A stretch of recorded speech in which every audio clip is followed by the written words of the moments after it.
Hello नमस्ते, आप सभी का स्वागत है हमारे चैनल पे। और आज हम दिल्ली सल्तनत के अंतर्गत अंतिम दो वंश सैयद वंश और लोदी वंश के बारे में इस वीडियो के अंतर्गत समझेंगे। इससे पूर्व हमने दिल्ली सल्तनत के तीन वंश के बारे में पढ़ लिया है। पहला जो गुलाम वंश है, जो सबसे पहला वंश दिल्ली सल्तनत के अंतर्गत स्थापित हुआ। उसके पश्चात हमने खिलजी वंश को देखा और उसके बाद तुगलक वंश को हमने समझने का प्रयास किया। तुगलक वंश के पश्चात आज हम सैयद वंश के बारे में जानेंगे और सैयद वंश के बाद लोदी वंश के बारे में भी इसी वीडियो के अंतर्गत हम समझने का प्रयास करेंगे और पूरा स्टोरी जानने का प्रयास करेंगे, ताकि जितने भी क्वेश्चन पूछे जाए एग्जाम में उससे रिलेटेड हम कोई भी क्वेश्चन छोड़ नहीं सकें। तो अगर आप एग्ज़ाम में अच्छा स्कोर करना चाहते हैं तो आप इस वीडियो के अंत तक बने रहें और समझने का प्रयास करें। अगर आप इस वीडियो में नए हैं तो आप इस चैनल को ज़रूर से ज़रूर सब्सक्राइब करें और लाइक करें। तो चलिए आज सबसे पहले सैयद वंश को जानेंगे। सैयद वंश की स्थापना किस प्रकार होती है। सैयद वंश की स्थापना खिज्र खां करते हैं, ठीक है। और सैयद वंश की जो शासन काल होता है वो 1414 से 1451 तक का समय काल होता है, ठीक है। इसके अंतर्गत हम खिज्र खां को देखेंगे, मुबारक शाह, मोहम्मद शाह और आलम शाह, जो चार शासक दिल्ली सल्तनत के अंतर्गत सैयद वंश के अंतर्गत कार्य करते हैं, उनके बारे में आज जानेंगे। तो सबसे पहले स्टोरी की शुरुआत होती है तैमूर लंग के आगमन से। अब तुगलक वंश में अच्छे उत्तराधिकारी नहीं रह पाने के कारण जो दिल्ली सल्तनत होता है वो बहुत ही कमज़ोर स्थिति में रहता है और उसी का फ़ायदा उठा करके क्या होता है, तैमूर लंग का भारत में आक्रमण होता है।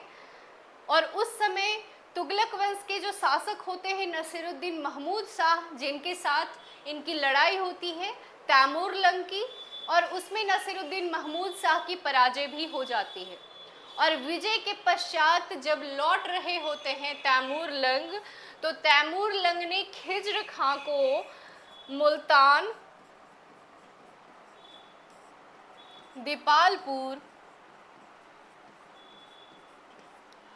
और लाहौर की सूबेदारी सौंप करके जाते हैं। सूबेदारी सौंप करके जाते हैं किसे, खिज्र खां को, ठीक है। यही खिज्र खां वेट कर रहा होता है दिल्ली सल्तनत पे आक्रमण करने का। ये सोचता है कि अगर मैं तुरंत अभी 1398 में इसे सूबेदारी प्राप्त होती है मुल्तान, दीपालपुर और लाहौर की, कब, 1398 में। लेकिन ये 1398 में दिल्ली सल्तनत पर आक्रमण नहीं करता है, वहाँ पे उस समय वो गद्दी पे नहीं बैठने का प्रयास करता है। कारण ये होता है कि ये कहीं ना कहीं तैमूर लंग से डर रहा होता है कि तैमूर लंग अभी भारत विजित करके गया है और ये ऐसा ना सोच ले कि हम उसके खिलाफ जा रहे हैं, और इसलिए वो वेट करता है। और जैसे ही तैमूर लंग की मृत्यु होती है उसी प्रकार ये 1414 में मौका देख करके दिल्ली सल्तनत पे आक्रमण करता है और उसके पश्चात वो दिल्ली सल्तनत पे की गद्दी पे जाकर के बैठता है और सैयद वंश की स्थापना करता है। किसका, सैयद वंश, ठीक है। और ये रैयते आला की उपाधि धारण करता है। ये तैमूर लंग से इतना ज़्यादा प्रभावित रहता है क्योंकि इसी ने, तैमूर लंग ने ही सूबेदारी से दी थी मुल्तान, दीपालपुर और लाहौर की, इसलिए वो उससे इतना प्रभावित रहता है कि रैयते आला की उपाधि धारण करता है, वो सुल्तान की उपाधि धारण नहीं करता। और तैमूर लंग के जो पुत्र होते हैं शाहरुख, उन्हें बराबर कर भी भेजा करता है। तो तैमूर लंग ने भारत का शासन सौंपा था। सबसे पहले तो सूबेदारी सौंपा, उसके बाद इसने मौका देख करके दिल्ली सल्तनत पर भी अपना शासन जमाया। और फिर उसके पश्चात जो शाहरुख होते हैं उनके पुत्र, उनके नाम का और तैमूर लंग के नाम का सिक्का भी चलवाया। इतना ज़्यादा प्रभावित रहता है खिज्र खां। और सिक्का भी चलाया और इन्हें बराबर कर भी भेजा करता है, ठीक है। और इनकी मृत्यु जो होती है 20 मई 1421 में इनकी मृत्यु हो जाती है खिज्र खां की। और खिज्र खां के मृत्यु के बाद जो अगले शासक होते हैं वो होते हैं मुबारक शाह। मुबारक शाह का शासनकाल होता है 1421 से 1434 के बीच में होता है, ठीक है। मुबारक शाह खिज्र खां के पश्चात दिल्ली सल्तनत के अगले शासक होते हैं।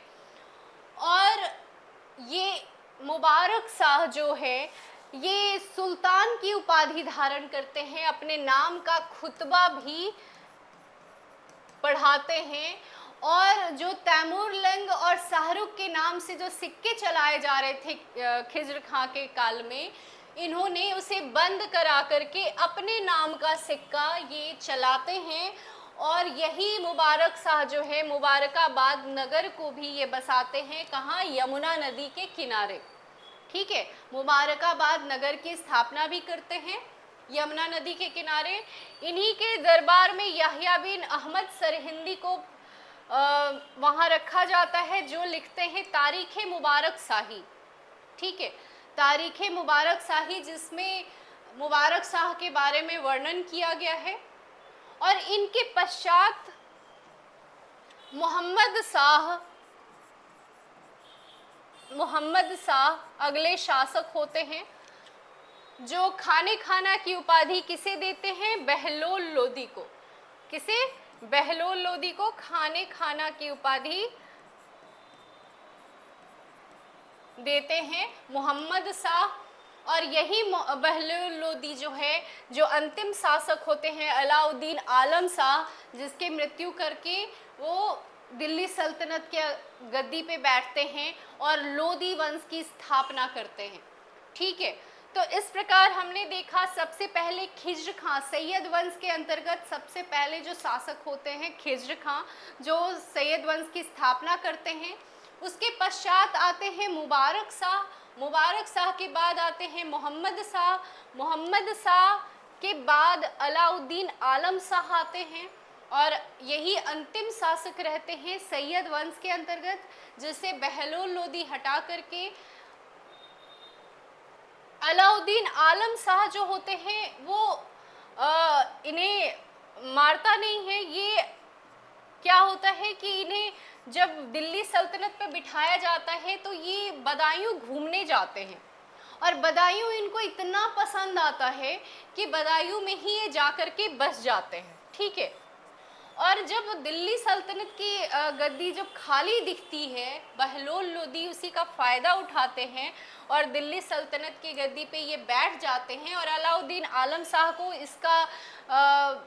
इससे कोई प्रभाव भी नहीं पड़ता। और इस प्रकार बहलोल लोदी जो है दिल्ली सल्तनत के अगले शासक के रूप में देखे जाते हैं, जो प्रथम अफगानी भी माने जाते हैं बहलोल लोदी।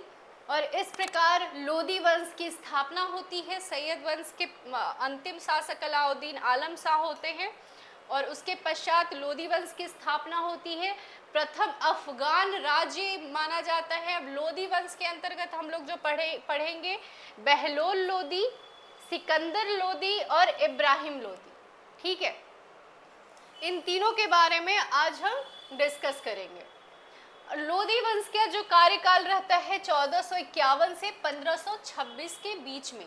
ये प्रथम अफगान राज्य, ये भी क्वेश्चन पूछा जाता है, प्रथम अफगान राज्य दिल्ली सल्तनत के अंतर्गत कौन सा था, तो लोदी वंश था, ठीक है।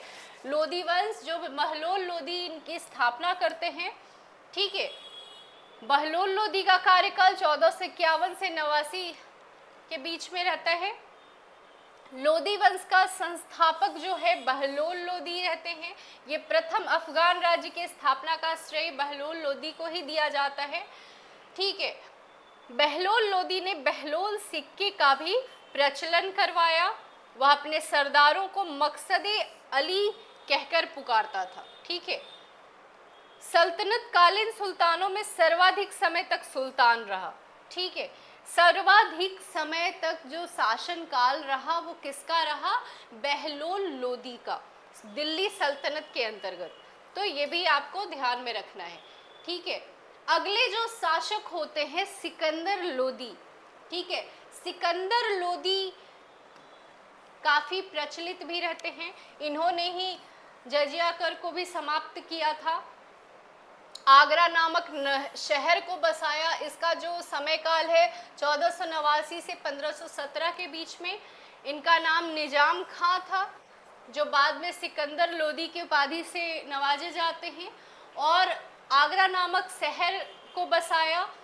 भूमि मापन के लिए गजे सिकंदरी की भी स्थापना यही करते हैं। भूमि मापन का गजे सिकंदरी किसने चलाया, ये भी क्वेश्चन बराबर पूछ लिया जाता है, तो सिकंदर लोदी ने चलाया, ठीक है। आधार ये शेरशाह सूरी से लेते हैं।